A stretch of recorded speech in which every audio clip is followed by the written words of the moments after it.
पुन्हा एकदा माझं पाऊल थांबलं. डोंगराच्या कुशीतल्या त्या छोट्याशा गावात. इथेच एक छोटीशी शाळा आहे. माझी शाळा नव्हती ही, कारण लहानपणी मी शिकायला मामाकडे होते. पण आज या शाळेच्या आवारात उभी राहिले आणि मन नकळत लहानपणात परत गेलं. आज या शाळेत एक छोटासा बाल बाजार भरला होता. मुलांनी स्वतः भाज्या आणल्या होत्या. काहींनी घरी पदार्थ बनवले होते आणि ते सगळं खूप अभिमानानं विकत होते. कोणी हरभरा, कोणी भाजी, कोणी घरचा पदार्थ. लहान लहान हात, पण आत्मविश्वास मोठा. त्या मुलांच्या डोळ्यात लोभ नव्हता, फक्त उत्साह होता. आपण काहीतरी करत आहोत याचा आनंद होता. गावातली माणसं, मुलांचे आईवडील, आजोबा, आज्या सगळेच भाज्या खरेदी करायला आले होते.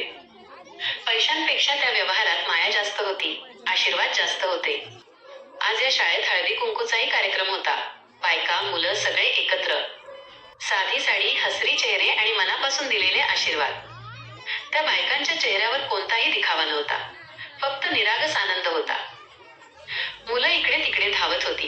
कोणी भाज्या विकत, कोणी आईचा पदर धरून, कोणी हसत, कोणी लाजत. त्या सगळ्या दृश्यांत एक वेगळीच शांतता होती. शहरात मोठ्या शाळा आहेत, मोठे कार्यक्रम आहेत, पण इथे लहान गोष्टीतून मोठे संस्कार मिळतात. आज मी व्हिडिओ काढले. मुलं भाज्या विकत होती, गावकरी खरेदी करत होते. हळदी कुंकू, आशीर्वाद, हसणं. पण खरं सांगायचं तर हे सगळं फक्त कॅमेऱ्यात नाही तर मनात साठवायचं होतं. कारण अशी दृश्य खूप कमी ठिकाणी पाहायला मिळतात. आज जाणवलं, शिक्षण म्हणजे फक्त पुस्तक नाही तर जीवन शिकवणं. आणि ही छोटीशी शाळा तेच शिकवत होती. माझी शाळा नसली तरी आज या शाळेने मला खूप काही शिकवलं.